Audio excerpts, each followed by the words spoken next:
हमारे दिमाग में हर दिन हजारों थॉट्स आते हैं, कुछ पुराने डर के, कुछ भविष्य की चिंता के। लेकिन क्या आपने कभी सोचा है कि ये थॉट्स वास्तव में कौन हैं? क्या ये आपके हैं या सिर्फ दुनिया की हलचल का एको है? सोचिए, अगर आप सिर्फ 5 मिनट के लिए अपने मन की इस बेतहाशा दौड़ को रोक दें, क्या आप सच में शांति महसूस करेंगे? क्रिस बेले कहते हैं, हम ऐसे समय में रहते हैं जहां चिंता और तनाव हमारी डेली लाइफ का हिस्सा बन गए हैं। लेकिन क्या होगा अगर मैं आपको एक ऐसा तरीका बताऊं जिससे आप अपने माइंड को शांत करके न सिर्फ शांत रहेंगे बल्कि अपने काम में भी फोकस्ड और प्रोडक्टिव बनेंगे। इस वीडियो में हम सीखेंगे कैसे अपनी इनर काम को खोजें, कैसे एंजाइटी को मैनेज करें और कैसे एक दिन को पूरी तरह से पर्पस और क्लैरिटी के साथ जिएं। तो चलिए शुरू करते हैं और देखते हैं कि आपका मन कैसे शांत और फोकस्ड हो सकता है, भले ही दुनिया कितनी भी तेज क्यों ना हो। आरव एक 28 साल का प्रोफेशनल था। उसका दिन हमेशा जल्दी सुबह की अलार्म की आवाज से शुरू होता। जैसे ही उसने अपनी आंखें खोली, उसके दिमाग में पहले से ही एक लंबी लिस्ट बन चुकी होती। आज कितने ईमेल्स आए, कौन सी मीटिंग में जाना है, कौन से डेडलाइंस पेंडिंग हैं और सोशल मीडिया पर क्या नया अपडेट आया। ये सब चीजें उसे लगातार तनाव में डालती। कभी कभी तो वह बस अपने फोन को उठाकर हर नोटिफिकेशन चेक करता और हर नए मैसेज या अपडेट के साथ उसके मन की बेचैनी और बढ़ जाती। दिन की शुरुआत में ही उसकी चिंता शुरू हो जाती थी। छोटे छोटे काम भी उसे भारी लगने लगते। ऑफिस का प्रेशर, सीनियर का एक्सपेक्टेशन, टीममेट्स की मांगें, हर चीज जैसे उसके दिमाग पर बोझ डालती। अक्सर वह खुद से सवाल करता, मैं यह सब कैसे मैनेज करूंगा? क्या मैं कभी आराम महसूस कर पाऊंगा? और इस सोच के साथ वह पूरे दिन खुद को मेंटली थका हुआ पाता। आरव ने महसूस किया कि उसकी जिंदगी सिर्फ एक्सटर्नल केओस से भरी नहीं है, उसके अंदर भी केओस है। हर रात सोने से पहले उसके दिमाग में एक एंडलेस लूप चलता। कल के काम की चिंता, मिस्ड अपॉर्चुनिटीज की यादें और खुद पर असंतोष। वह खुद को दोष देता कि वह पर्याप्त प्रोडक्टिव नहीं है, पर्याप्त काम नहीं है। यह पैटर्न धीरे धीरे उसके पूरे मेंटल हेल्थ पर असर डाल रहा था। एक दिन उसने किताबों की दुकान पर क्रिस बेली की किताब how to calm your mind देखी। वह जानता था कि उसे अपने मन को शांति देने की जरूरत है और यह किताब शायद वह रास्ता दिखा सकती है। उसने किताब खरीदी और घर लौटते समय रास्ते में ही पहली पंक्तियां पढ़ना शुरू किया। पहले फ्यू पेजेस ही पढ़ते पढ़ते उसे एहसास हुआ कि यह किताब सिर्फ थियोरी नहीं है। इसमें छोटे प्रैक्टिकल स्टेप्स दिए गए हैं जिन्हें अपनाकर कोई भी अपने मन की गति को स्लो कर सकता है और अंदर की शांति महसूस कर सकता है। आरव ने पहली चीज ट्राई की, ब्रेथ अवेयरनेस। उसने किताब में बताए गए सिंपल एक्सरसाइज के अनुसार सिर्फ 5 मिनट अपनी सांसों पर ध्यान देना शुरू किया। वह शांत बैठा, आंखें बंद कीं और हर इनहेल और एक्सहेल को महसूस किया। शुरुआत में उसके मन में थॉट्स की एक तूफानी भीड़ थी, लेकिन जैसे जैसे मिनट बीतते गए उसने धीरे धीरे महसूस किया कि उसकी दौड़ती हुई थॉट्स थोड़ी धीमी होने लगी हैं। 5 मिनट के सेशन के बाद भी उसे एक सटल सेंस ऑफ काल्म महसूस हुआ। वह पहले कभी इतना फोकस्ड और प्रेजेंट नहीं रहा था। अगले फ्यू डेज में उसने इसे लगातार प्रैक्टिस किया। हर दिन वह 5 मिनट के लिए सिर्फ अपनी सांसों के रिदम को महसूस करता, बिना किसी डिस्ट्रैक्शन के। 1 हफ्ते बाद उसने डिजिटल डिटॉक्स अडॉप्ट किया। उसने अपने फोन की नोटिफिकेशंस बंद कर दी, अननेसेसरी एप्स को डिलीट कर दिया और कुछ क्वाइट मोमेंट्स अपने लिए सेट किए। पहले तो यह आसान नहीं था। दिन भर में फोन का एब्सेंस उसे बेचैन करता, लेकिन धीरे धीरे उसने महसूस किया कि जब वह एक्सटर्नल नॉइज से दूर रहता है तब उसका मन खुद ब खुद शांति की ओर जाता है। आरव ने देखा कि जब वह माइंडफुल होता तो छोटी छोटी चीजें भी उसे ज्यादा क्लियर और मैनेजेबल लगती। काम के डेडलाइंस अचानक कम डरावने लगने लगे। वह ऑफिस में ज्यादा फोकस्ड रहने लगा। मीटिंग्स में वह पहले से अधिक अटेंटिव था। ईमेल्स और टास्क्स को जल्दी और एफिशिएंटली कंप्लीट करने लगा। उसकी प्रोडक्टिविटी बढ़ी, लेकिन सबसे महत्वपूर्ण बदलाव यह था कि वह अब काम के दौरान इंटरनल पैनिक महसूस नहीं करता था। आरव ने जाना कि पीस और प्रोडक्टिविटी एक दूसरे के विरोध में नहीं है, बल्कि शांति उसे फोकस करती है और फोकस उसे बेहतर परफॉर्मेंस देती है।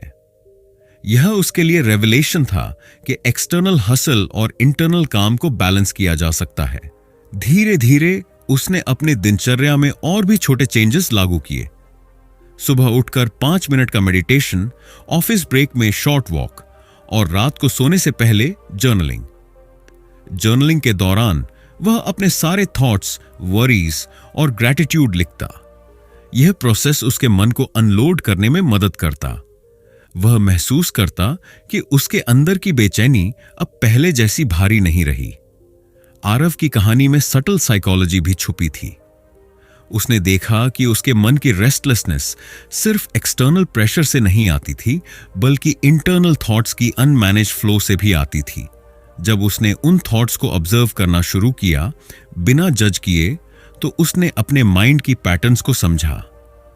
धीरे धीरे उसने रियलाइज किया कि वह हमेशा केओस में नहीं रहेगा। माइंड की शांति अटेनेबल है, बस थोड़ी डिलिब्रेट अटेंशन चाहिए। 1 महीने बाद आरव का ट्रांसफॉर्मेशन नोटिसेबल था। उसके कॉलीग्स ने भी कहा कि वह पहले से ज्यादा काम और कलेक्टेड लग रहा है। उसके डिसीजंस ज्यादा रैशनल और लेस रिएक्टिव हुए। घर में भी वह पहले की तरह इजीली इरिटेटेड नहीं होता था। उसकी इनर काम ने एक्सटर्नल लाइफ को भी रीशेप कर दिया। आरव की जर्नी दिखाती है कि माइंड काम रखने के लिए कोई मैजिकल ट्रिक नहीं चाहिए।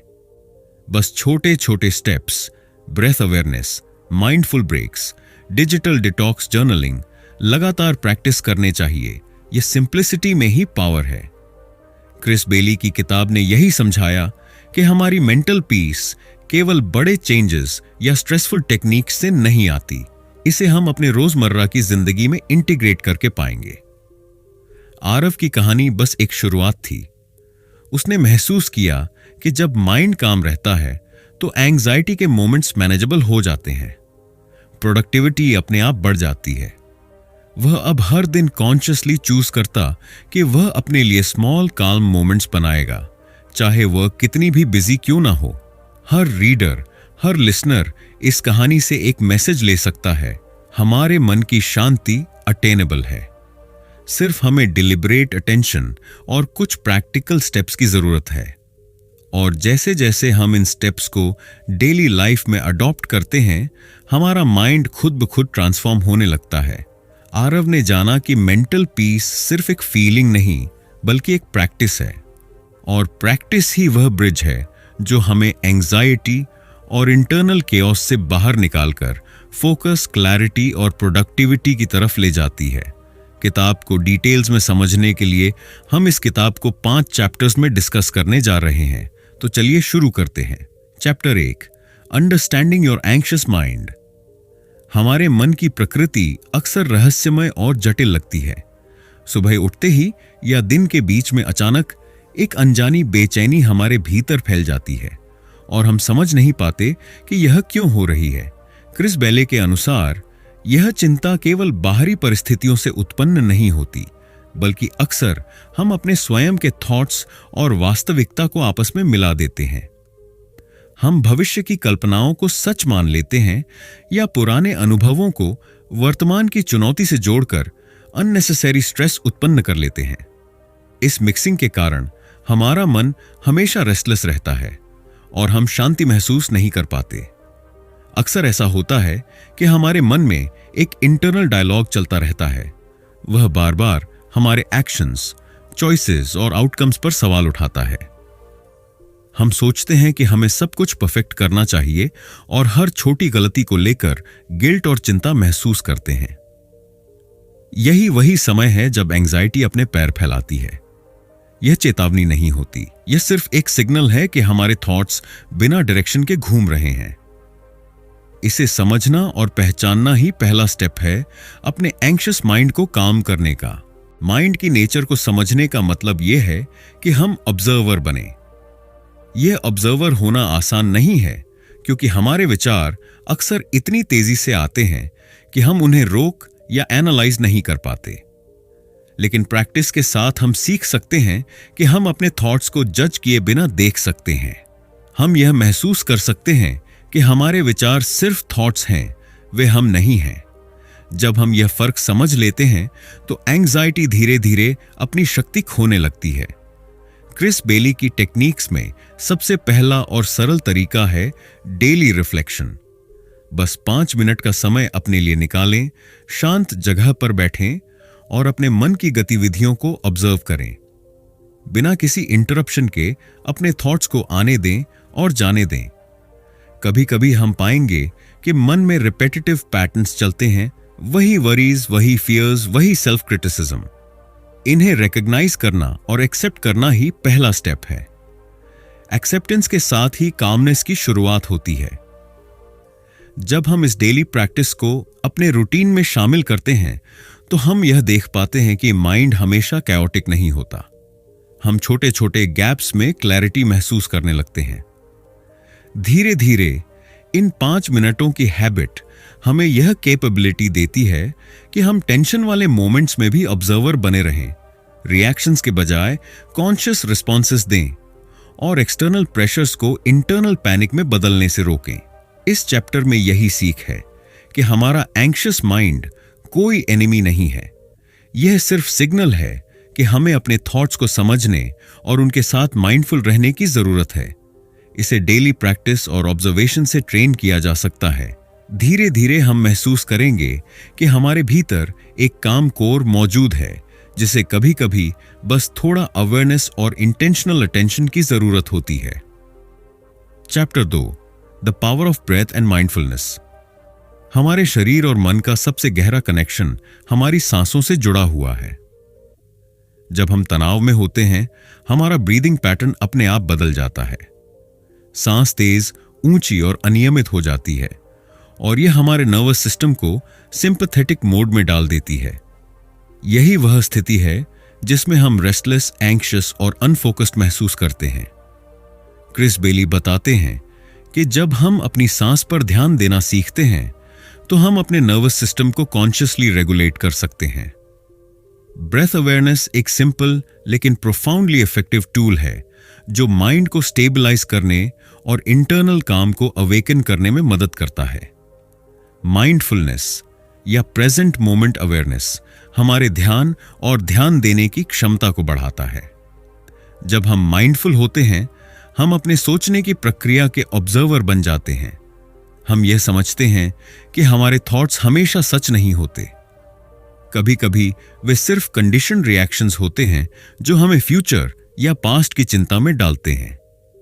माइंडफुलनेस के अभ्यास से हम यह कैपेबिलिटी डेवलप करते हैं कि हम इन थॉट्स को जज किए बिना ऑब्जर्व कर सकें और रिएक्ट करने के बजाय कॉन्शियस रिस्पॉन्स दें। यह स्किल हमारे प्रोडक्टिविटी और इमोशनल स्टेबिलिटी दोनों के लिए जरूरी है। ब्रेथ और माइंडफुलनेस के अभ्यास में सबसे पहला स्टेप है स्लो डिलिबरेट ब्रीदिंग। सिर्फ कुछ मिनट के लिए अपने सांसों पर ध्यान दें। इनहेल और एक्सहेल को महसूस करें। जब आपका मन भटकने लगे, धीरे धीरे उसे वापस अपनी सांस पर ले आएं। यह प्रैक्टिस माइंड को ट्रेन करती है कि वह डिस्ट्रैक्शंस के बीच भी फोकस बनाए रख सके।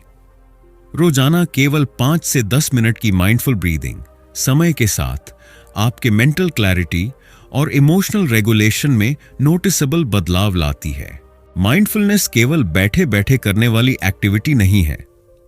इसे आप दिन भर के छोटे मोमेंट्स में भी इंटीग्रेट कर सकते हैं, जैसे कि वॉकिंग मेडिटेशन, वॉशिंग हैंड्स या कॉफी पीते समय केवल उस क्रिया पर ध्यान देना। यह हैबिचुअल प्रैक्टिस हमारे ब्रेन को कंडीशन करती है कि हर छोटे छोटे मोमेंट्स में अवेयरनेस और कामनेस पैदा की जा सके। क्रिस बेली बताते हैं कि यही छोटे हैबिट्स ही बड़ी मानसिक ट्रांसफॉर्मेशंस की नींव रखते हैं। जैसे जैसे हम ब्रेथ और माइंडफुलनेस का अभ्यास करते हैं, हमें यह समझ में आता है कि एंग्जाइटी और स्ट्रेस का मूल कारण अक्सर अनकंट्रोल्ड थॉट्स और डिस्ट्रैक्टेड अवेयरनेस होता है। माइंडफुलनेस से हम यह पैटर्न पहचानते हैं और धीरे धीरे उसे बदलते हैं। हमारा मन अधिक फ्लेक्सिबल, फोकस्ड और रेजिलिएंट बनता है। इस चैप्टर में यही मुख्य मैसेज है। हमारे पास हमेशा यह क्षमता है कि हम अपने माइंड को काम और सेंटर्ड रख सकें। ब्रेथ और माइंडफुलनेस के अभ्यास के बिना भी जीवन चलता रहता है, लेकिन इन टेक्निक्स के साथ हम अपनी इमोशनल लैंडस्केप और डेली परफॉर्मेंस दोनों को ट्रांसफॉर्म कर सकते हैं। यह सिर्फ एक स्किल नहीं, बल्कि डिलिब्रेट लिविंग का तरीका है जो हर मोमेंट में प्रेजेंस और क्लैरिटी लाता है। Chapter 3, digital detox and environment control. आज की दुनिया में हमारी मेंटल पीस पर सबसे बड़ा दबाव अक्सर हमारे इलेक्ट्रॉनिक डिवाइसेस और कॉन्स्टेंटली कनेक्टेड रहने से आता है। हर नोटिफिकेशन, हर मैसेज, हर ईमेल हमारे दिमाग में एक सटल अलर्ट पैदा करता है। यही अलर्ट्स हमारे नर्वस सिस्टम को बार बार एक्टिवेट करते हैं और हम अपने आप को मेंटली फ्रैगमेंटेड महसूस करने लगते हैं। क्रिस बैले बताते हैं कि डिजिटल ओवरलोड सिर्फ डिस्ट्रैक्शन नहीं है, यह हमारे इंटरनल काम को चुरा लेता है और एंग्जायटी और रेस्टलेसनेस को जन्म देता है। डिजिटल डिटॉक्स का मतलब केवल डिवाइस को दूर रखना नहीं है, बल्कि एक डिलिब्रेट कॉन्शियस चॉइस करना है कि कब और किस कंटेक्स्ट में हम टेक्नोलॉजी का उपयोग करेंगे। यह प्रैक्टिस हमें यह कैपेबिलिटी देती है कि हम एक्सटर्नल इनपुट्स के द्वारा अपने मन को कंट्रोल न होने दें। जब हम नोटिफिकेशंस को बंद कर देते हैं, सोशल मीडिया को लिमिटेड करते हैं और पर्पसफुल यूसेज अडॉप्ट करते हैं, तो हमारा माइंड स्वतः शांत होने लगता है। हर बार जब हम इंपल्स से फोन खोलने की आदत छोड़ते हैं, हम खुद को प्रेजेंट मोमेंट में लौट आते हैं। एनवायरनमेंट कंट्रोल का मतलब सिर्फ डिजिटल डिटॉक्स तक सीमित नहीं है। हमारा फिजिकल और मेंटल स्पेस 100 भी हमारे इनर काम को प्रभावित करता है। जिस कमरे में हम काम करते हैं, उसकी ऑर्गेनाइजेशन, लाइट, नॉइज और क्लीनलीनेस हमारे माइंड की क्लैरिटी को सीधे प्रभावित करती है। क्रिस बेली बताते हैं कि क्लटर्ड या ओवर स्टिम्युलेटिंग एनवायरनमेंट ऑटोमेटिकली हमारे अटेंशन को स्कैटर कर देता है। इसीलिए कॉन्शियसली अपने वर्कस्पेस को मिनिमल और ऑर्गेनाइज्ड रखना माइंड को फोकस्ड और काम रखने में मदद करता है। डिजिटल डिटॉक्स और एनवायरनमेंट कंट्रोल साथ में काम करते हैं। जब एक्सटर्नल केओस कम होता है, तो इंटरनल केओस भी नियंत्रित होने लगता है। हमें यह समझना होगा कि हमारा माइंड हर स्टिमुलस को प्रोसेस करता है। जब स्टिमुलाई कंटिन्यूअस और अनकंट्रोल्ड होते हैं, तो माइंड एग्जॉस्ट हो जाता है। इसी एग्जॉस्शन के कारण एंग्जाइटी, इरिटेबिलिटी और डिस्ट्रैक्शन बढ़ती है। इसलिए डिलिब्रेट कंट्रोल ओवर इनपुट्स हमारे मेंटल हेल्थ के लिए क्रिटिकल है। यह प्रैक्टिस इनिशियली चैलेंजिंग हो सकती है। हमें लगता है कि हम फोन या एप्स के बिना कुछ खो देंगे, लेकिन धीरे धीरे हम यह अनुभव करते हैं कि बिना कांस्टेंट नोटिफिकेशंस के भी हमारा माइंड सिक्योर और सेंटर्ड रह सकता है। छोटे स्टेप से शुरुआत करें। दिन में कुछ घंटों के लिए डिवाइसेस को असाइड रखें, social media time limit set करें और सिर्फ प्रोडक्टिव या मीनिंगफुल इंटरैक्शन के लिए टेक्नोलॉजी यूज करें। क्रिस बेली एम्फसाइज करते हैं कि यह बदलाव इमीडिएट नहीं आता, लेकिन कंसिस्टेंट प्रैक्टिस के साथ इंटरनल काम और फोकस नोटिसेबल रूप से बढ़ता है। धीरे धीरे हम यह पहचानते हैं कि हमारे दिन का ज्यादा प्रोडक्टिव और पीसफुल हिस्सा वही है जिसमें हम कंट्रोल्ड इनपुट्स और माइंडफुल एनवायरनमेंट रखते हैं। एक्सटर्नल कंट्रोल हमारे अंदर की रेजिलियंस और फोकस को नरिश करता है और हमें यह क्षमता देता है कि हम केओस के बीच भी सेंटर्ड और अलर्ट रहें। इस चैप्टर का मुख्य संदेश यह है कि टेक्नोलॉजी और एनवायरनमेंट सिर्फ एक्सटर्नल टूल्स नहीं हैं, ये हमारे माइंड के साथ एक डीप कनेक्शन रखते हैं। कॉन्शियस डिजिटल डिटॉक्स और एनवायरनमेंट कंट्रोल हमारी इनर काम और प्रोडक्टिविटी दोनों के लिए फाउंडेशन तैयार करते हैं। जब हम इन प्रैक्टिसेस को इंटीग्रेट करते हैं, तो एंग्जाइटी के मोमेंट्स मैनेजेबल बन जाते हैं और हम अपने दिन के हर पल को अवेयरनेस और क्लैरिटी के साथ जी सकते हैं। Chapter 4, journaling and mental clarity. हमारे दिमाग में हर दिन हजारों विचार आते हैं और जब हम उन्हें व्यवस्थित नहीं करते, तो ये थॉट्स धीरे धीरे इंटरनल केओस में बदल जाते हैं। क्रिस बेले बताते हैं कि राइटिंग या जर्नलिंग एक अत्यंत सरल लेकिन बेहद शक्तिशाली टूल है जो माइंड को ऑर्गेनाइज करने और क्लैरिटी पाने में मदद करता है। जर्नलिंग सिर्फ वर्ड्स लिखने की प्रक्रिया नहीं है, यह एक डिलिब्रेट प्रैक्टिस है जिसमें हम अपने मन की आवाज को सुनते हैं और उसे स्ट्रक्चर्ड रूप में बाहर निकालते हैं। जब हम अपने थॉट्स को लिखते हैं तो वे अब केवल इंटरनल मेंटल नॉइज नहीं रहते, उन्हें टैंजिबल फॉर्म मिल जाती है। यह प्रोसेस हमारे दिमाग को रिलीव करता है और रिपेटिटिव, ऑब्सेसिव या एंग्शियस थॉट्स का वेट कम कर देता है। हम धीरे धीरे यह समझने लगते हैं कि हमारी चिंताएं, फियर्स और स्ट्रेस अक्सर टेम्पररी और मैनेजेबल होते हैं जब उन्हें एक्नॉलेज करके स्ट्रक्चर्ड रूप में प्रोसेस किया जाए। जर्नलिंग की ब्यूटी यह है कि इसे हम अपने तरीके से कर सकते हैं, किसी स्ट्रिक्ट फॉर्मेट की जरूरत नहीं होती। कुछ लोग दिन भर की घटनाओं को लिखते हैं, कुछ लोग ग्रैटिट्यूड या पॉजिटिव ऑब्जर्वेशंस नोट करते हैं और कुछ लोग अपने फियर्स और वरीज को एक्सप्रेस करते हैं। इस फ्लेक्सिबिलिटी के कारण जर्नलिंग हर प्रकार के माइंड के लिए एक्सेसिबल है। क्रिस बेली एम्फसाइज करते हैं कि कंसिस्टेंसी सबसे महत्वपूर्ण है। केवल 5 से 10 मिनट का डेली जर्नलिंग भी लंबे समय में प्रोफाउंड मेंटल क्लैरिटी और कामनेस ला सकता है। जर्नलिंग का एक सटल साइकोलॉजिकल बेनिफिट यह है कि यह हमारे सबकॉन्शियस को सरफेस पर लाता है। बहुत बार हम खुद को यह महसूस नहीं कर पाते कि हमारे डिसीजंस या रिएक्शंस किन पैटर्न्स से इन्फ्लुएंस्ड हैं। जब हम उन्हें लिखते हैं तो हम खुद की हैबिचुअल थिंकिंग पैटर्न्स को पहचान पाते हैं। यह अवेयरनेस हमें कॉन्शियस चॉइस लेने में सक्षम बनाती है, जिससे हम इंपल्सिव रिएक्शंस की बजाय थॉटफुल रिस्पॉन्सेस दे पाते हैं। जर्नलिंग के दौरान एक और महत्वपूर्ण एस्पेक्ट है सेल्फ रिफ्लेक्शन। हम न केवल इवेंट्स और थॉट्स को रिकॉर्ड करते हैं बल्कि उन पर इंट्रोस्पेक्ट भी करते हैं।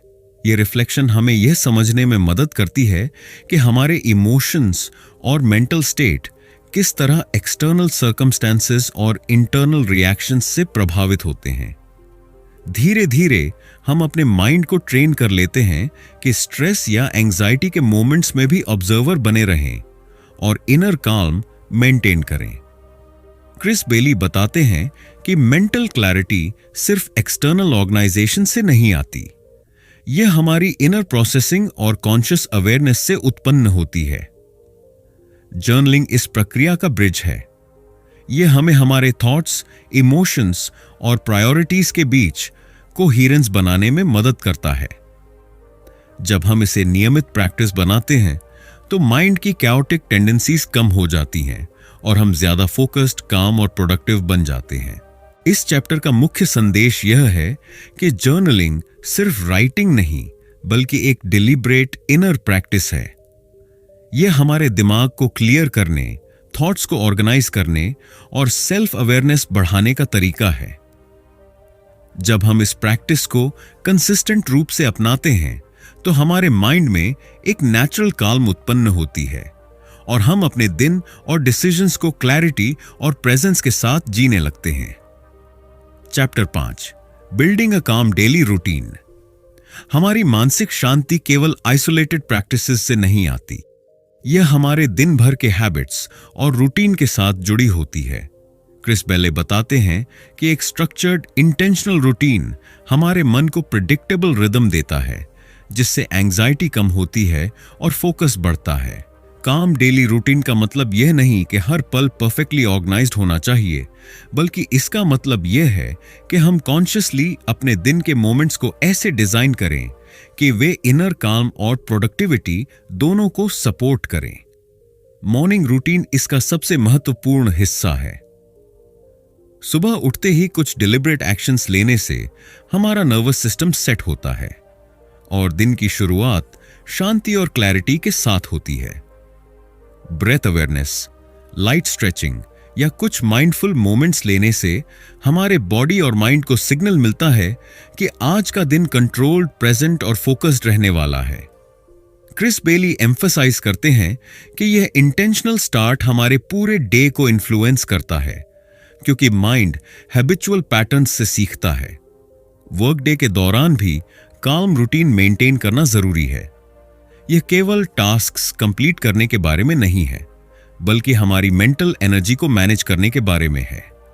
रेगुलर ब्रेक्स, शॉर्ट वॉक्स और माइंडफुलनेस एक्सरसाइजेस छोटे छोटे पॉजेस के रूप में काम करते हैं, जो मन को रीसेट करते हैं। जब हम कॉन्शियस पॉजेस लेते हैं तो हमारा माइंड ओवर स्टिमुलेशन से बचता है और फोकस नेचुरली बढ़ता है। एनवायरमेंटल कंट्रोल जैसे कि ऑर्गेनाइज वर्कस्पेस और मिनिमल डिस्ट्रैक्शंस भी इस रूटीन का हिस्सा हैं।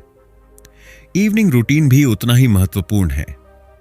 दिन के खत्म होते होते हमारा माइंड फटीग और ओवरथिंकिंग की स्थिति में होता है।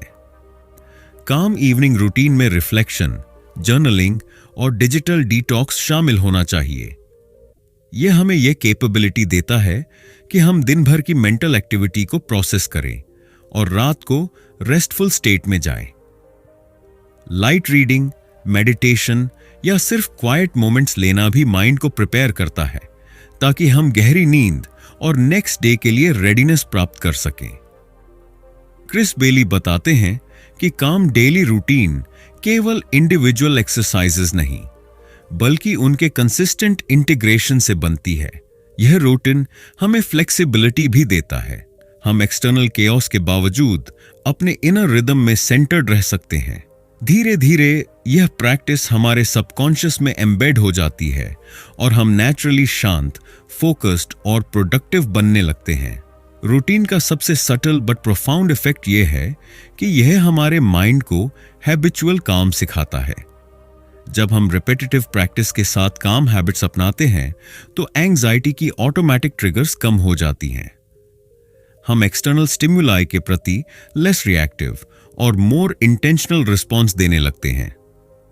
इनर पीस और प्रोडक्टिविटी, जो पहले अलग और संघर्षपूर्ण लगती थीं, अब एक साथ अटेनेबल और नेचुरल लगती हैं। इस चैप्टर में यही मुख्य मैसेज है कि मेंटल काम और प्रोडक्टिव लिविंग केवल टेक्निक्स से नहीं आती। यह डिलिबरेट, स्ट्रक्चर्ड और माइंडफुल डेली रूटीन के माध्यम से बिल्ड होती है। जब हम इसे अडॉप्ट करते हैं तो हमारा माइंड खुद क्लैरिटी, फोकस और रेजिलियंस के साथ ऑपरेट करने लगता है। काम रूटीन सिर्फ हैबिट्स का संग्रह नहीं, बल्कि एक इंटेंशनल अप्रोच है जो हमारे हर दिन को अवेयरनेस, बैलेंस और फुलफिलमेंट से भर देता है। हम अक्सर सोचते हैं, मैं बहुत बिजी हूं, मेरा मन कभी शांत नहीं हो सकता। लेकिन सच यह है, मन की शांति कोई लग्जरी नहीं है, यह नेसेसिटी है। क्रिस बेली बताते हैं, केवल कुछ मिनट की डिलिबरेट अटेंशन और स्मॉल प्रैक्टिसेस से आप अपने माइंड को रीशेप कर सकते हैं। आरव जैसी स्टोरीज हमें दिखाती हैं कि जब हम अपने इनर वर्ल्ड को केयर देते हैं तो एक्सटर्नल वर्ल्ड भी ज्यादा मैनेजेबल लगता है। तो आज आप क्या करेंगे? क्या आप सिर्फ अगले नोटिफिकेशन या डेडलाइन में खो जाएंगे, या आप अपने मन को थोड़े मोमेंट्स के लिए रेस्ट देंगे? अगर आप इस वीडियो को पूरा सुन चुके हैं तो आज ही अपनी लाइफ में एक स्मॉल स्टेप अपनाएं। 5 मिनट ब्रीदिंग, 10 मिनट जर्नलिंग या सिर्फ फोन असाइड रखकर साइलेंस में बैठें। शांति, फोकस और प्रोडक्टिविटी आपके हाथ में है। बस आपको उन्हें खुद के लिए चूज करना है। अगर यह वीडियो आपको मददगार लगा तो इसे शेयर करें, क्योंकि हो सकता है किसी और को आज यही काम मोमेंट्स चाहिए। धन्यवाद।